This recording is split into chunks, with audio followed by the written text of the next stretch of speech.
Now, the most important skill that backers have to learn is how to tackle. To me, I don't care if they can do everything else. If they can't finish the deal or make the play, then they can't play backer. They've got to be able to be a great tackler. Just some points that when we talk about tackling. First of all, we want their head up and their eyes open. We tell our kids you've got to be able to see what you hit. So we want them in a good position with their head up and their eyes open. And I can tell if we have a good backer if they have big eyes. I want kids where you can read in their eyes that they're ready to get after someone. And that's just a saying I use. Look for kids at big eyes. They just can't wait to get after people. When we tackle, we want to make sure we step on the ball carrier's toes. In other words, let's not throw the tackle too soon. Let's work on getting them in nice and tight, and then we're going to explode and do the other things that we're going to talk about next. But that's a key mistake that a lot of young tacklers make. They'll lunge or they'll get extended too early and too far, and a good ball carrier will either pull away from them or fake them out, and they just end up on the ground grabbing at ear. So one saying we use to our kids, step on the ball carrier's toes before you throw the tackle.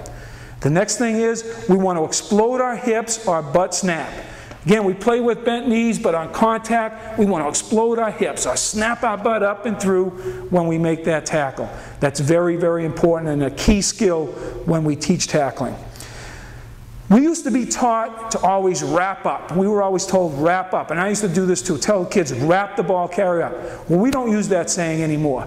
We teach our kids to club through and grab high cloth. We want to club through that ball carrier and grab high cloth behind them, high on their shoulder pads. The higher the better. We're going to clamp our elbows down, and that's the position we want to be in. We don't teach our kids just to wrap this way, because this, becomes that, and now we're hitting with our hands on our waist. So we want a violent clubbing action up through and grab high cloth. The next key point in tackling is on contact, we want to widen our base. Remember, our good hitting position from our stance is shoulder width apart.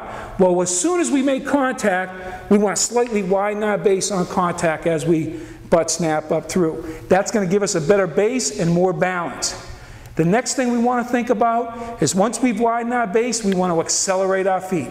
You see too many young tacklers on contact, as soon as they hit, their legs stop. And if the ball carrier's feet keep going, the tackler usually ends up on his back. So concentrate on teaching them, widen your base and accelerate your feet on contact. Hit on the rise. We never want our kids to tackle coming down on someone. Again, you'll hear it said over and over, play with bent knees. We want to hit on the rise, coming right up through that ball carrier, driving him right up off his feet and onto his back. And the last thing is, reject the ball carrier. Finish. Finish that tackle. Use any saying you want, but get that mental picture that we are going to end up with that ball carrier on his back with all our weight on him.